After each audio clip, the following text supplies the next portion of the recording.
Good evening. My name is Diane Bystrom, and I'm the director of the Carrie Chapman Cat Center for Women in Politics at Iowa State University. And I'm pleased to welcome you to tonight's lecture on behalf of the Cat Center, the Women's Leadership Consortium, which is part of the Office of the Executive Vice President and Provost, and the Committee on Lectures, which is funded by GSB, for this first in a series of 2 presentations that we'll have this spring called the Women's Leadership Series. Tonight's speaker, inaugurating our Spring 2010 series, is Jackie Norris, who will be introduced by Nora Tobin. Nora is a senior in political science and international studies and serves as co-chair of World Affairs Series and also is a global ambassador for international student exchange programs. She has studied or done volunteer work in the Honduras, the Netherlands, Uganda, South Africa, as well as served as a World Food Prize Foundation intern. And Nora and several of the students associated with the Cat Center had the pleasure earlier this evening of having dinner with Jackie. So please welcome Nora Tobin.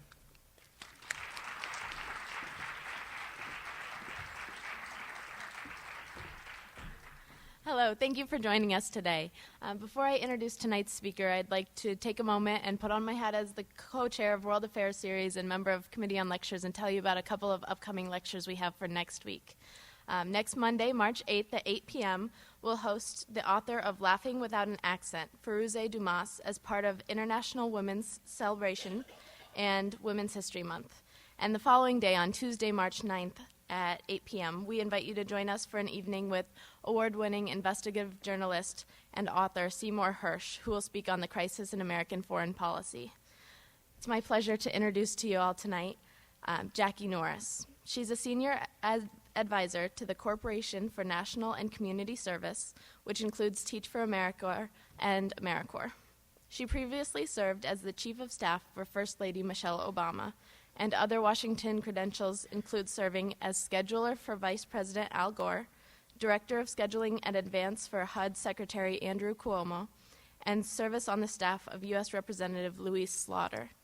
Her Iowa credentials include serving as Barack Obama's senior advisor on the Iowa caucus campaign and state director on the general election, on Tom Vilsack's gubernatorial campaign, and as Al Gore's political director for Iowa during the 2000 presidential election.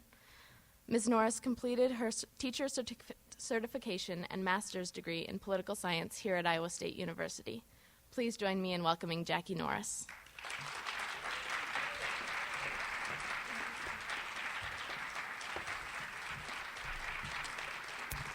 Hello.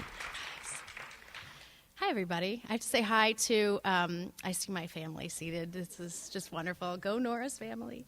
And I want to thank Pat Miller and Diane Bystrom for hosting me tonight. And Nora, thanks for the wonderful introduction.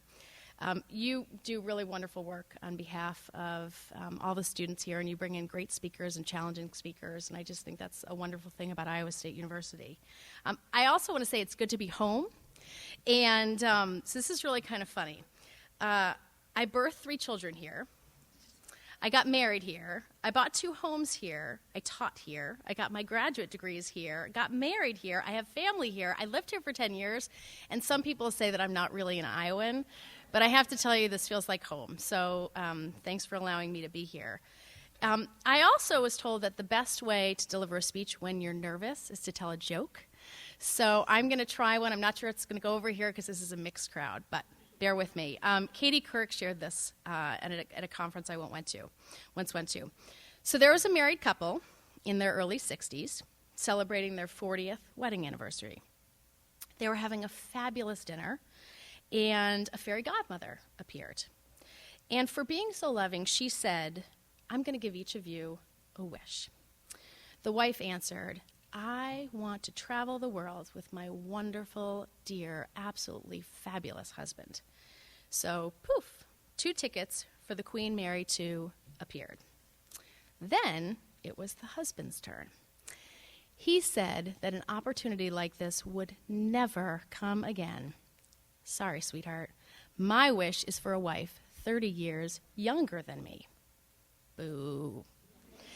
Well, a wish is a wish. So the fairy godmother thought about it. She waved her wand, and poof, the husband became 92 years old. So The moral of the story is that men who are ungrateful should remember that fairy godmothers are women. And that's what brings me here tonight, to celebrate Women's History Month. As I sat down to prepare for tonight, I was struck by the realization that speaking here today on the topic women, leadership, and service is really broad, and it could go in a lot of different directions. I could speak about Mae Jemison, who was the first African-American woman in space. I could talk about Rosa Parks, who played a significant role in the civil rights movement. I could talk about Melba Pattillo and the role that she played in the integration at Central High. I could talk about Hillary Clinton and the role that she played on how people view a typical presidential candidate. But I also decided I could use the time to talk more personally about my reflections on life, leadership, and the critical role that women play and do play in service. So I'm going to begin with a little bit about me and a little bit about my family. The introduction gave you a sense of my background. Let me expand quickly and tell you about the federal agency that I work for, the Corporation for National and Community Service. It's such a painful name. We really should be called the Department of Service or something like that. I call us the little engine that could. It's a small, power-packed agency. We're the largest grant maker in support of service and volunteering. We give grants to nonprofit organizations, to faith-based organizations, and local municipalities all across the country. Most people are familiar with AmeriCorps programs like Teach for America or City Year, or RSVP programs, which support seniors across the country. My job is to support and implement the President and First Lady's National Service Agenda. President Obama recently signed into law the Edward M. Kennedy Serve America Act. It's a historic opportunity to provide infrastructure to communities where service can be a solution to local problems. Last year, the corporation engaged 5.5 million Americans in service to their communities. Activities ranged from delivering food to tutoring, caring for homebound seniors, providing disaster relief, building playgrounds, cleaning up parks, and so much more. The corporation is also charged with leading high-profile efforts like Martin Luther King Day Jr. Day of Service, the September 11th National Day of Service and Remembrance, and President Obama's United We Serve campaign. In addition to what was shared on what I just shared in my bio, I also have 3 little wonderful, adorable boys. Grandma Patsy, yay.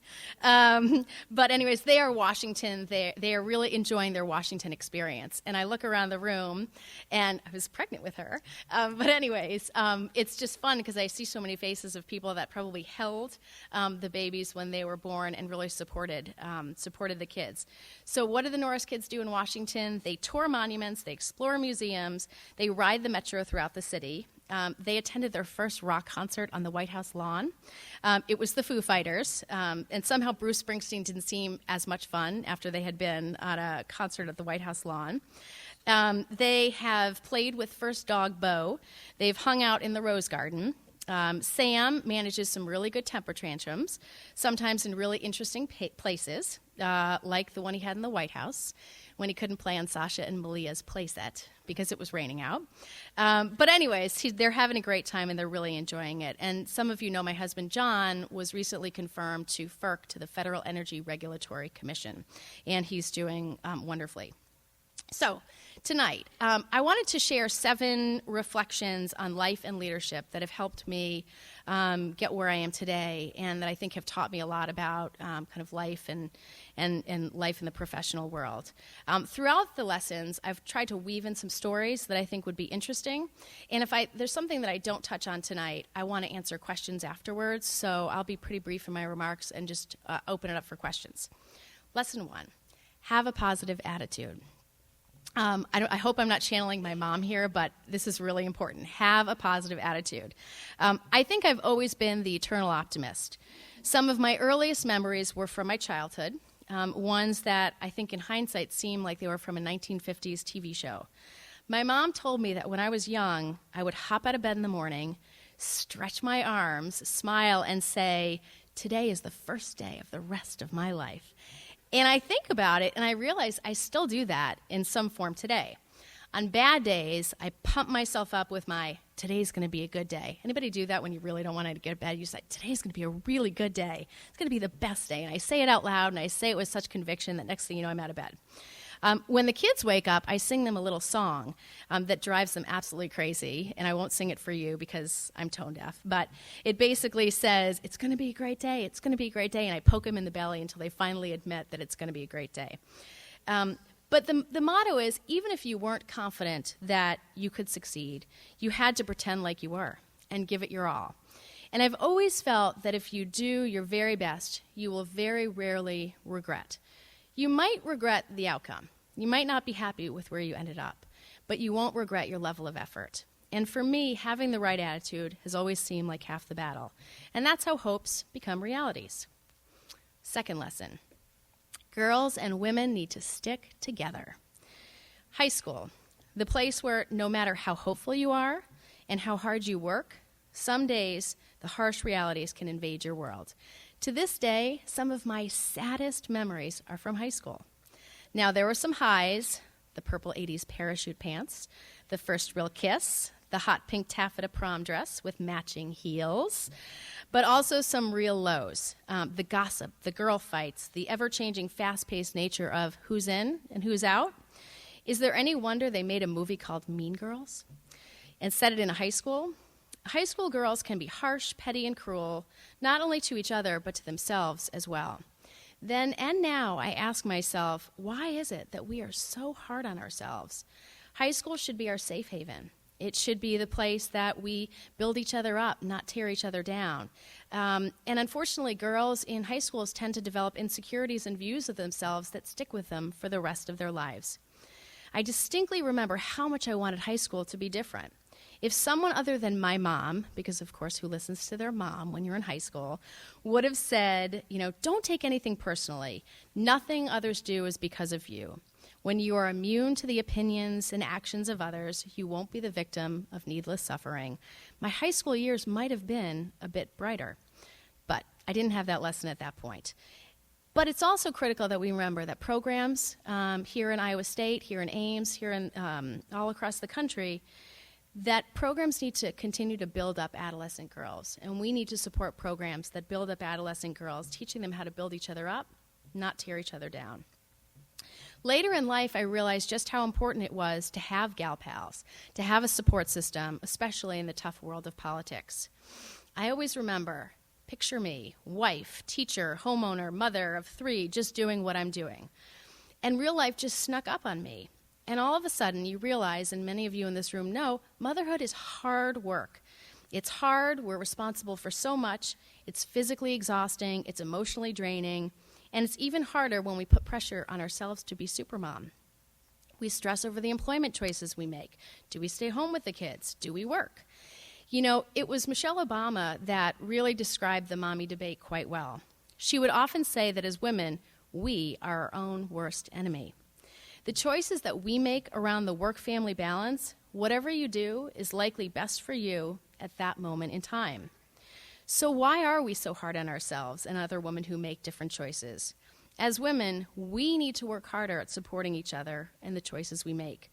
Madeleine Albright once said, I think there's a special place in hell for women who don't support and help each other. Lesson 3, the importance of speaking up. My first job was a receptionist on Capitol Hill for Congresswoman Louise Slaughter. I had interned for her in New York when I was in college and was lucky that there was a job opening in her Washington office. So I ventured from my home state of New York to the capital city. I was making $17,500 a year, big money for the Hill, believe it or not, lived in a group house, and ate lots of ramen noodles. I also learned this from Congresswoman Slaughter. A woman's voice in government is crucial. When I was working for her in the early 1990s, she attended a budget committee hearing on health issues.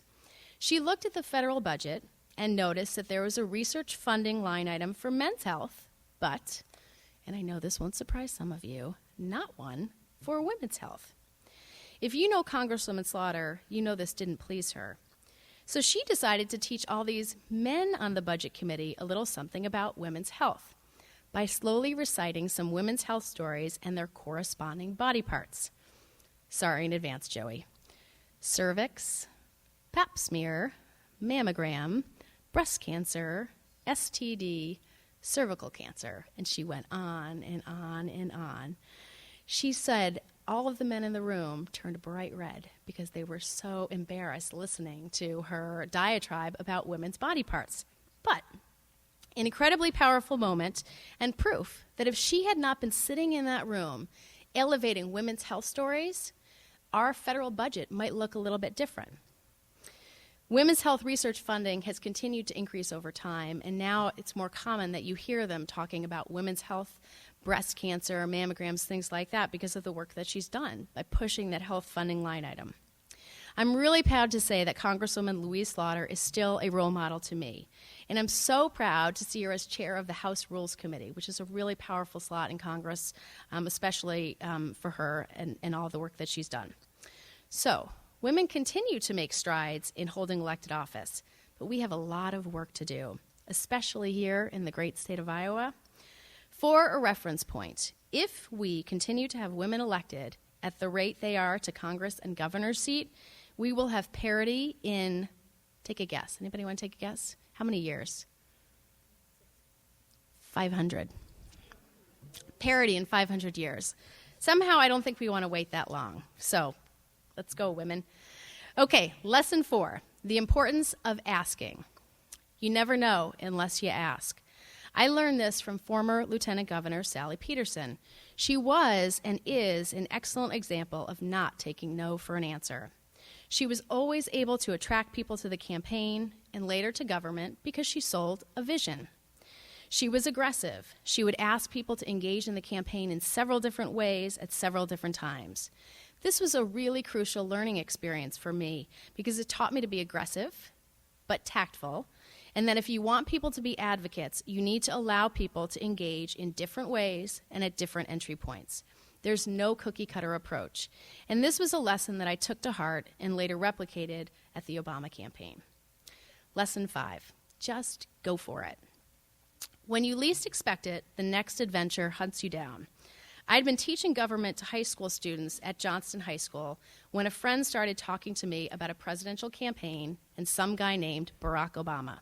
I listened, was intrigued, and then said, I cannot do this in my life right now. I just don't see a place for politics and a big role on a presidential campaign. It's funny, but I just celebrated my 3-year, 3-month anniversary working with the Obamas. It seems like I just started this yesterday. But I was wrong, and I decided that I had to do this. After a few sleepless nights, talked to my husband, I realized that if I was going to be a role model for my own kids and for the kids that I taught, and be an agent of change that I wanted them to be, then I had to be the activist that I wanted my children to be. So, like a crazy person, I signed on to the campaign as senior advisor to the presidential endeavor. And quite honestly, it was Michelle Obama's words that often got me through a grueling presidential campaign. One of the pieces of advice she gave was to set boundaries and stick to them.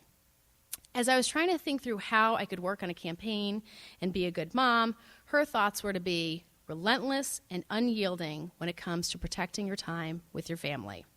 And I'm proud to say I did. I was not perfect. I set the boundaries, I tried my best, and I delegated, which is funny because it's hard to delegate. I'm not the best delegator. I think a lot of people have a hard time trusting others to do the job, but it's an important task that I learned to do. I also made the conscious choice to invest our children in the work that I was doing. So they understood that work wasn't about the money, it was about the impact.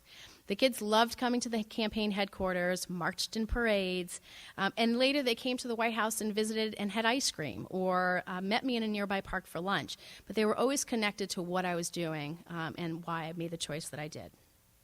Lesson 6, the importance of fulfillment. I just want to tell you that if you think you know what you want to do for the rest of your life, when you grow up, think again. Because I always just struggle with that because I think that every day I wake up and say, well, maybe I want to do this, maybe I want to do this, maybe I want to do this. At every stage in my life, I found myself inventorying where I am and where I want to go. And someone once said, if you don't get lost in the woods every once in a while, then you must be on somebody else's trail. I encourage you to always think about this. Professional fulfillment is critical to your happiness, so take the time to reflect and think about this often. This is an experience I very recently went through. I had the best job in Washington, D.C., the honor of being part of the transition team and then the team that guided the President and First Lady in the first 6 months in the White House. It was extraordinary. There were days where I would pinch myself and say, I cannot believe I'm here. I will never forget one time sitting in my office in the East Wing when we heard this incredibly loud noise, one that frightened me at first because it sounded like an air attack, which they've trained us to handle. You put these orange things on your face and you basically, it gives you air and you hope that somebody comes and helps you. It's a little scary. But anyways, but upon realizing what it was Marine One, the president's helicopter landing on the White House lawn. I remember looking around at my staff. We'd all congregated in the First Lady's office. We were standing on the couches screaming and saying, the president's home, the president's home. So I, of course, thought it was my job to email the First Lady to make sure she knew that her husband was home. And she kindly emailed me back and said, you think it's loud there? It's really loud where I'm standing. And she was on the Truman balcony. We looked out the windows, and there she was on the Truman balcony, welcoming her husband home. It doesn't happen anymore, but it was the first time, so she felt like she should go out there and welcome him home. There are more high points than I have time to tell. Planting the first ever White House kitchen garden with inner city school kids, many who had never been to see the White House, a private performance by Josh Groban in the White House foyer, sneaking out in motorcades to get burgers and fries, First Lady lunches, a girls' night where we watched He's Just Not That Into You in the White House movie theater, and officially meeting my first queen. One moment in particular stands out, attending the first bill signing, the Lilly Ledbetter Fair Pay Act of 2009, a law that will make it easier for people to get the pay they deserve, regardless of their gender, race, or age. I looked around to see other female staff experiencing the same emotion I had. I am witnessing a moment where the president has made this country a better place for women and girls. I will always remember that, and I heard that I think Lilly Ledbetter is going to be coming back, which I encourage you to come and listen to her because she's got such a compelling story. Dream job, right? And yet I have to admit I struggled a lot. Before my family got there, my weeks sometimes included breakfast, lunch, and dinner at the White House. The food in the White House mess is delicious. And no, the taxpayers don't pay for it. I do. But I felt really disengaged. I was disengaged from my family. I wasn't connected with their daily needs and activities. But I was really torn because this was my dream job, right? I mean, I was chief of staff to the First Lady of the United States, and she was a rock star and a friend. I loved working for her and implementing her plans and her projects, but something was missing for me. It's hard to put my finger on what it was, but it was just as hard to admit that I wasn't happy. Because I've already said, this was a dream job. What I eventually realized was this. I was not only losing my connection to my family, but to the outside world as well. This is really hard to explain, but in Washington, I'd walk past protesters and tourists and visitors, but I never really engaged with them in conversation. The White House was just very disconnected from the events that were happening right in front of you. Beyond that, the hours were tremendously long, the stress was intense, even when I tried to set my boundaries. Spending time with my family didn't mean I could stop being chief of staff. The decisions and stress never went away. My job was to be the day-to-day decision maker for a very important person. And I really felt like I wasn't doing anything right. Not at home, not at work, not even in my own mind. I began to wonder if this was the right job for me. And that was a hard question to admit, even in my own head, let alone to say it out loud to somebody else, even my husband, John. Because asking that question also means you're admitting that maybe you're a failure, or maybe you're failing. And this is where sage advice of other women really helped. At the end of the day, they reminded me that this was about happiness, this was about success, and not being happy in a job doesn't mean that you're not successful or that you're a failure. It just means you're not happy. Simple as that. And that, to me, is a really important lesson about both dream jobs and relationships. Now, someday, maybe 20 years from now, when my children are grown, I might be better able to put in the long hours and do all the social obligations necessary to hold a high-profile job for then. But at this point, that's not where I am. The First Lady allowed me to admit that and even helped me be okay with that.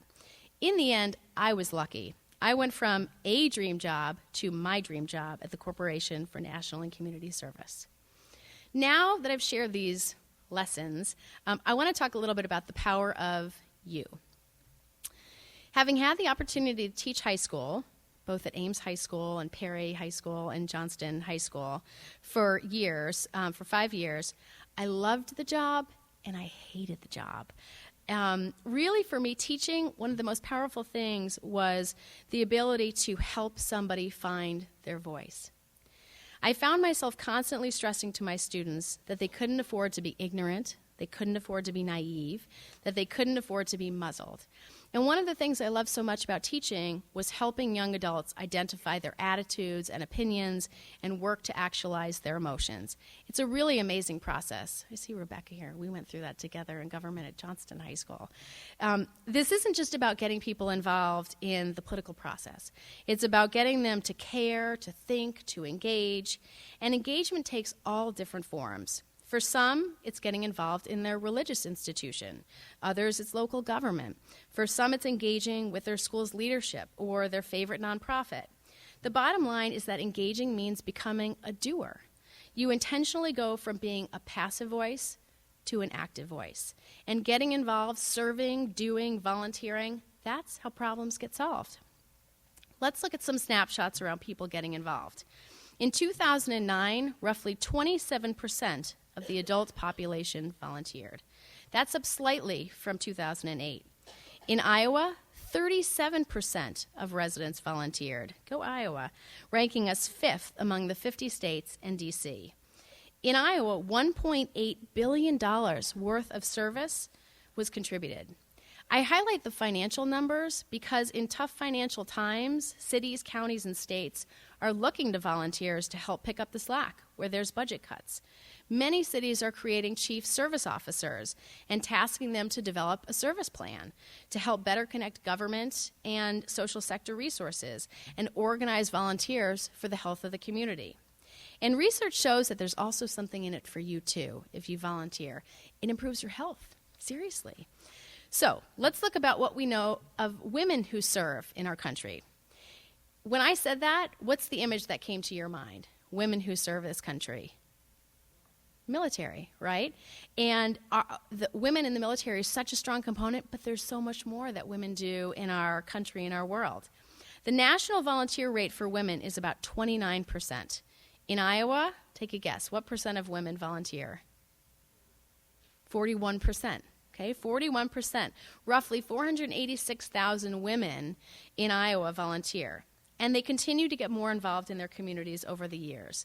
They cite fundraising, collection and distribution of food, tutoring, teaching, general labor as the most likely outlets to volunteer. Now, there's a few local snippets that I want to share with you as well, people who volunteer. I'm not sure if she's here tonight, but is Laura Logston here? Hi, there she is. Okay, so right here in our own backyard, we have Laura Logston, who is an outstanding VISTA worker. Laura worked with a team of people in establishing United Ames, a program that is committed to creating a community dialogue around issues of race, inclusion, and ensuring that Ames continues to be a welcoming community for all of its residents. She did this fresh out of college. Why'd she do it?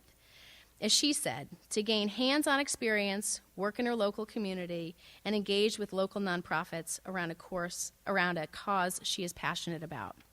And then there's Doris Stukenberg. Is Doris here tonight? Hi, Doris. Look at that. Doris is here in the house tonight. Doris Stukenberg has been a local volunteer for the past 12 years.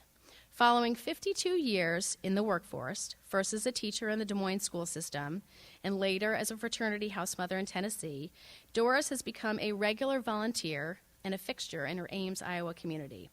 Over the past 12 years, Doris has served in a local emergency room, elementary school classrooms, with the Iowa Special Olympics, the Heartland Adult Day Center, and at Ryman Gardens.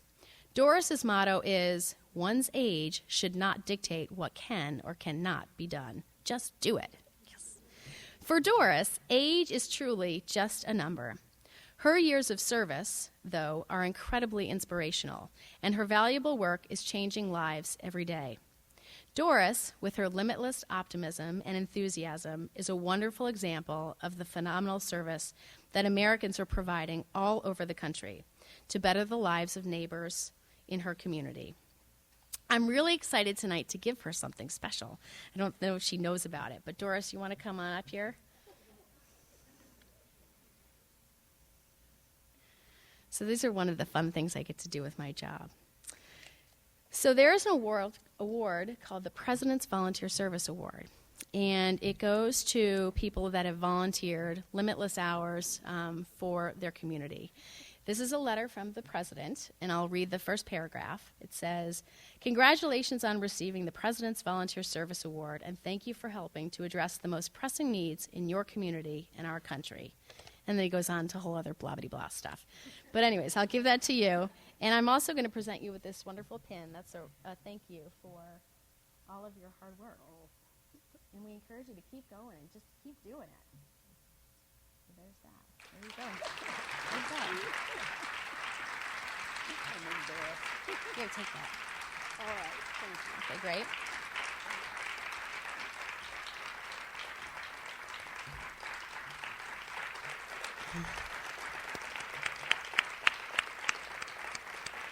So I have to say, I've loved Doris since the minute I met her because she kind of barged down the door, I think the day that I had twins, and she's like, let me at them, what can I do, let me help, and she's just always been just a wonderful cheerleader for everybody.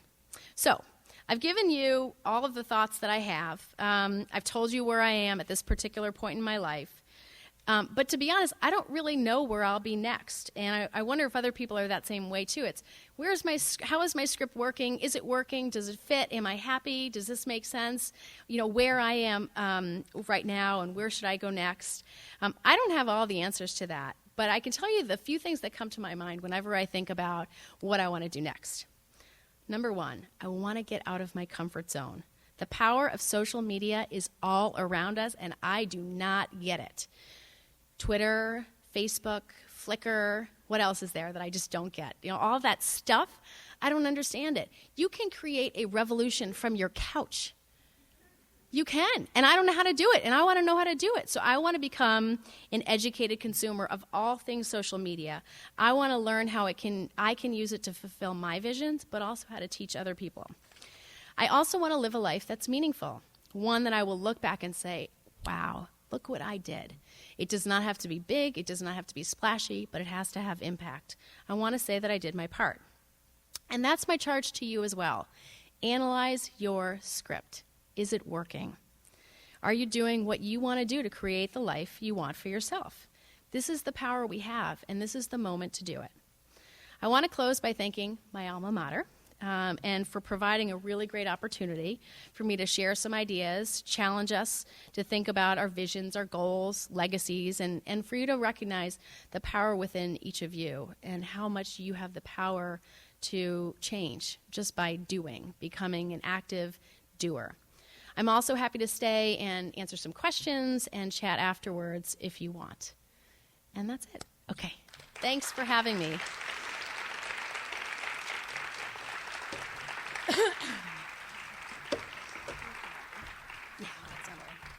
Okay, thanks, Jackie. As Jackie said, we do have time for questions, and then after the question and answer period, there are going to be some treats in the back of the room that we also invite you to join us for some snacks at the end of this. So Nora Tobin is going to be passing around a microphone, and I'm going to pass this on to Jackie, but just raise your hand if you want to ask a question, and Nora will find you. So Don't be shy. questions, don't be shy. You have to ask at least 2 questions or else there'll be no treats. Hi, Jackie. Hello. I'd like to know what you think about the fact that so many women are volunteering in Iowa, but we've never had a woman governor nor a woman elected to Congress. And it seems to me a lot of that volunteering would be excellent groundwork for a campaign. Right. No, I think you're right. It's interesting. We talked about this just a little bit because one of the things we talked about at dinner is why is it that women are more involved? Why are they volunteering more? What is that number? How does that come to bear? And one of the things that we talked about was typically the outlets. So as a mother of 3, I'm volunteering because I'm finding the volunteer opportunities through my kids and through their schools and through all the things that go to support their education and their kind of their infrastructure. What I think is interesting is that women typically see themselves behind the scenes and maybe not the person who's managing the scene. And I wonder if that's really the next step that we have to start pushing women, because we have the power, right? We have the ability to do the work. And so why is it that we aren't taking that next step? Diane, I don't know if you want to cite any research. I'm going to put her on the spot because, she was my thesis committee advisor. So is there anything you want to add to what research shows about? Well, yeah, as we talked a little bit at dinner tonight, women kind of came out of a volunteerism role while they were, not working outside the home. And so there actually was a decrease in volunteer rates among women when women went more into the workforce.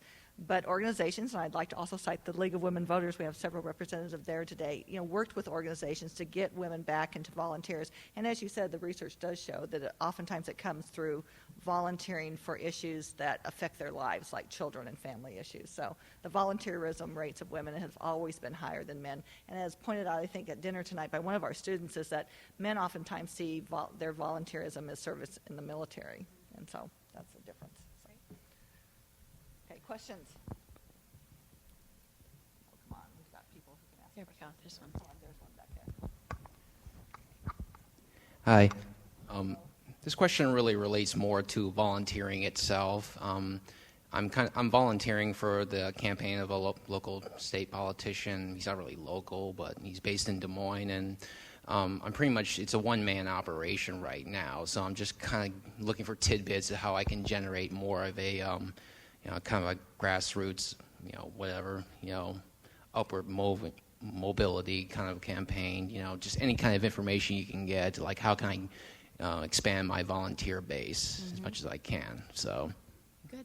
Number one thing is, first of all, don't give up. I think that's one of the best things about campaigns and about getting involved is that it's amazing what you can do with the power of one person. The most important thing you can do is ask for help, right? Figure out who has something in common with your candidate. And from there, go to that group and see how they can help. Because it's the power of asking, right? People don't know what you want. You have to tell them what you want, when you want it, and how you want it. And I think that's really important. Sometimes we say to people, oh, could you help me? People say, sure, I'd love to help. Well, actually, no. Could you help me on Tuesday at 5 o'clock with a mailing that has to go out by tomorrow? And so think about the way you're engaging people and what you're asking. Also think about doing it on their terms. That's one of the things I think that really came in handy that we learned from the Obama campaign is that in campaigns there's the way of doing things. This is the way we do it.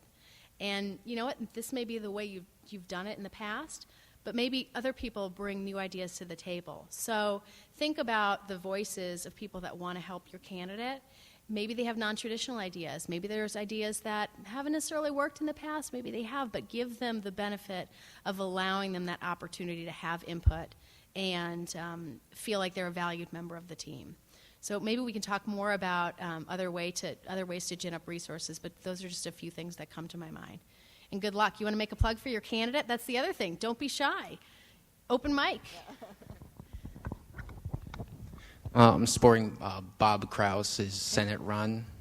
So, if you Tell want us to see a little bit about the district and the seat. Well, it's Chuck Grassley's seat. So, he's up for re-election come November, and I'm just trying to generate support here in Ames. He doesn't get much fanfare right now here in Ames. I mean, most people, when I tell them about him, they look at me with a blank stare. They have no idea what I'm saying. So that's really where I come in. I've been in communication with him about twice directly, and his daughter is here and everything. I'm talking to her, but she's not too into politics, so Okay, so now you've got your point man. So if anybody wants to talk about the Krause campaign, make sure you see this gentleman before you go. Right here. So thanks. Okay, there's a question back there.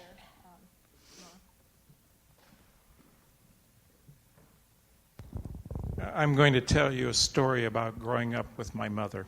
Okay. And when I get done telling the story, I'm going to ask you a question. Uh-oh.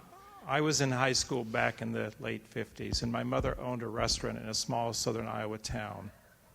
And one day, there weren't any people of any different skin color in the community. And one day, an African-American couple came into her restaurant, and everybody in her restaurant looked around and said, wanting to see what my mother was going to do. And my mother said, "We're serving them." And I will never forget that lesson that my mother gave me. It wasn't said in words, but she saw people as human beings. And I was wondering, do you have some memory from your mother that she taught you something so profound that it still affects your life today?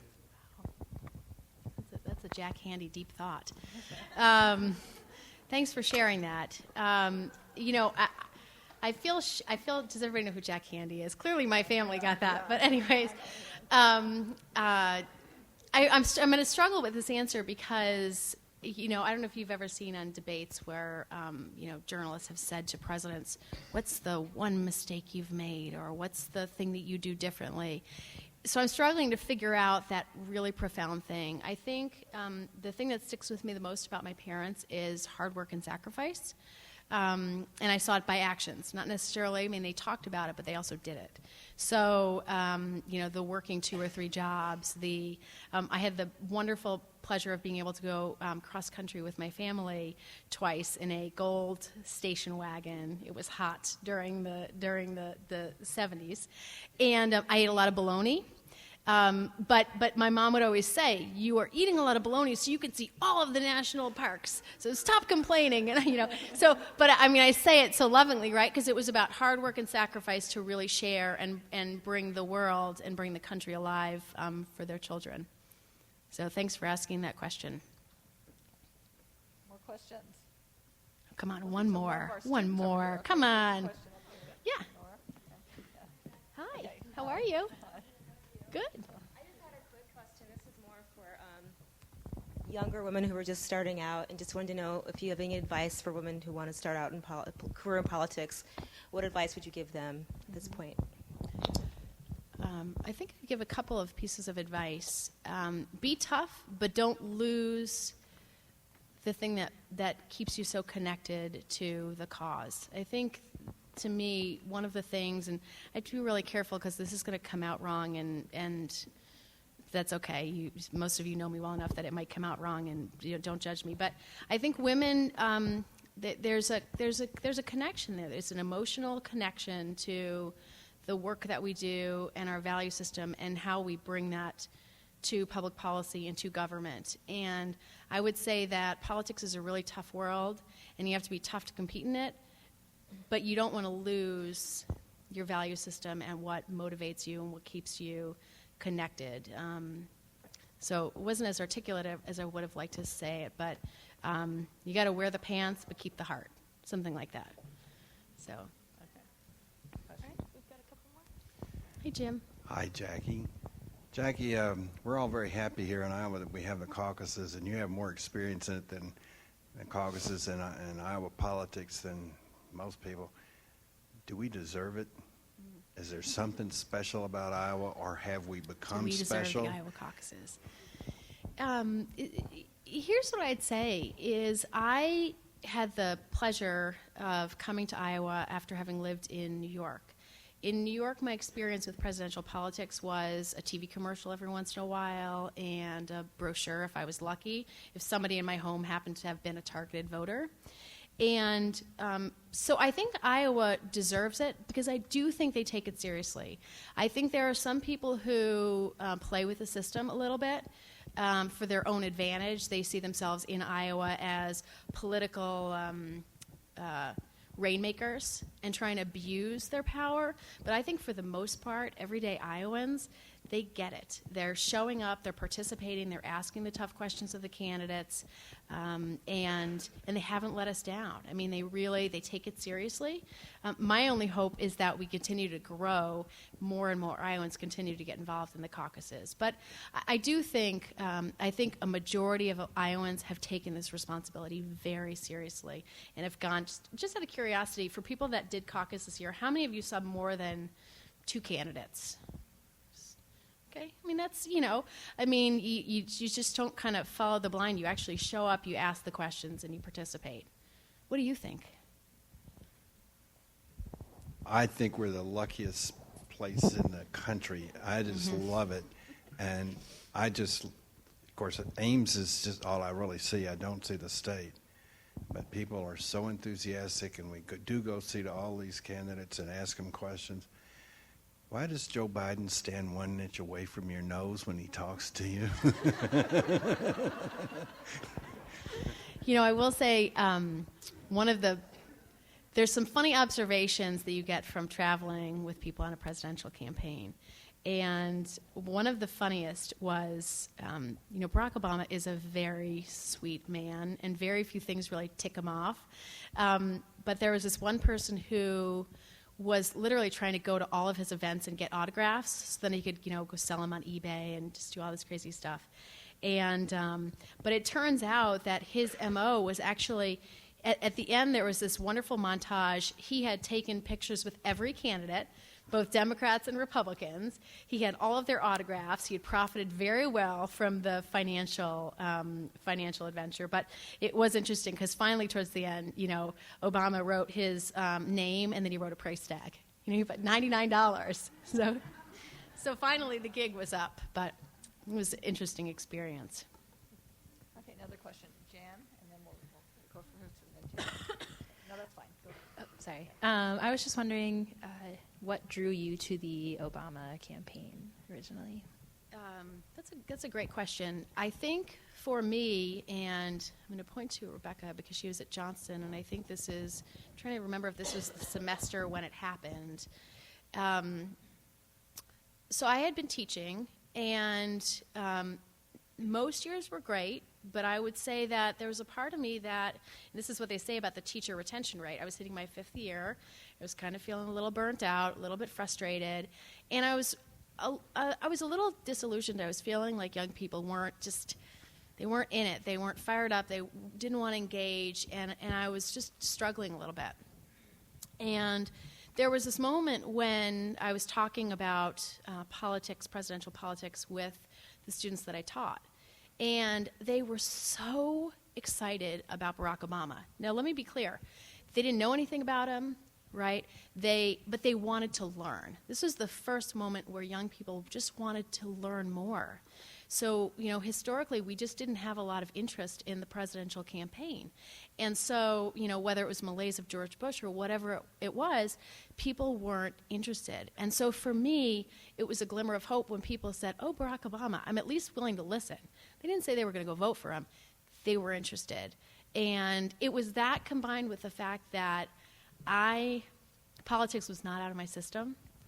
And there was something in reading his words that ignited me personally at a time in my life where I was not done. I was not ready to sit down and just accept where we were. And so I think those two things combined, seeing how young people responded to him and then my interest combined and got me engaged. You just told us that politics wasn't out of your system, and it occurs to me that you've been involved in politics for a large portion of your life. And have you intentionally chosen to be involved in that kind of work rather than run for a position yourself? It's a fair question. I struggle with that a lot because, I've said a lot of the jobs that I've loved have been ones that I really feel impact. So that's why I love teaching so much, is because I always felt like at the end of a semester, I really felt like I knew what I had done. I think that's why I've struggled in some of the jobs that I've had. Campaigns are easy, right? So what's the impact? We won or we lost, right? It's pretty, and so I struggle with that because I think when I look today at people that are in Congress, people that are in federal office, it's really hard to feel the impact and feel that what you're doing really makes a difference. And I think the sacrifices are so high that I'm not sure that that's for me. Now, do I think often about local, is there a problem locally that I might be interested in getting involved and working towards? And I might, but I also, not that I didn't love my kids when they were born, but I've fallen in love with my kids all over again. And I want to make sure that I continue to be a role model, but I'm also there for them. And so I think the question is, can you do both? Can you be there for your kids, and can you be elected of office? And sometimes it's possible, right, depending upon the situation, and sometimes it's not. So, but I definitely think at some point, as they grow and as I grow, and I actually felt like I might be prepared for it, I might do that. But it's a hard... I ran into the woman who's running for the student body president here at Iowa State, and I said, good for you for putting your name on the line, because that's not easy. We should always remember just how hard it is to put your name on the ballot. It's a big step. So hopefully that was an honest enough answer. Okay. How are we doing on time, Pat? Do one more? How many There's more? one more. We can take one more. Or we One can more? eat. Pat's saying one more. Okay. I don't know either one of you can answer this. Somebody said that Iowa has never sent a woman to Washington for the Senate or the Congress or our governor. What are we, one of two states that has never had a woman governor? Mississippi's the other one. We've had some outstanding candidates for those positions. What can we do to get women to vote for women? I mean, the women outnumber the men in this state, I believe. But the women are not voting for their women. And have there been studies as to what's going on? Well, you need to contribute something to this. I Okay. will. Okay, I'll I'll do the research one. Yeah, there's been countless studies on women basically not always voting for women. In fact, there's a book by Kathleen Dolan, who, by the way, won the Carrie Chapman Catt Prize for research on women in politics. We have in a previous year that's written a whole book on women voting for women. And really what she found is that really partisanship determines vote choice more than gender does. And so that means, for example, that you tend to vote for your political party. The interesting thing about it is that the independents have become a lot bigger group, no party as it's called in Iowa. So what you find is that women tend to vote for Democratic candidates. That's just something that's been over time. And men tend to vote for Republican candidates, although certainly there are Republican women and also, Democratic men in that mixture. So really, partisanship is a much stronger voting cue than gender is. And so that's kind of the easy answer to that. But on the other hand, and the thing about Iowa, we're one of 4 states that have never sent a woman to Congress. 2 of those states have not elected a woman governor, and that's us in Mississippi. So there's a good number of states that haven't elected a woman governor. We're kind of we haven't done one or the other. And one of the things that we're trying to do really at the Catt Center, because one of the things that Iowa basically has an average population. When you study political culture, we have an average culture to elect women, because women are more elected in cultures that are more liberal, a growing population rather than a stagnant one, and a younger population and a more urban population. So we don't have those things in Iowa. We really can't fix some of those things. So one of the things that research shows is that if you have campaign training schools for women, that can encourage women. Women need to be asked to run and then be given the tools. So the Catt Center has partnered with the Center for American Women in Politics to offer Ready to Run, and we do it every other year. And it's a campaign school. We'll be doing it next in probably May 2011. It's on our website. So that's what we're trying to do. So Jackie, your experiences. Well, it's interesting because do you remember what I said about Madeleine Albright? There's a special place in hell for women who don't support and help women candidates. I worked for Barack Obama, right? I mean, so this was, I think one of the things that was really interesting with the presidential campaign is to look at how that that shook out, right? So you had a lot of women who navigated towards Hillary Clinton because she was the best candidate, right? You had, yeah, and you made people who went to Hillary Clinton because she was a woman. But then you had other women who just were kind of looking at the issues and looking at it less about gender, more about issues.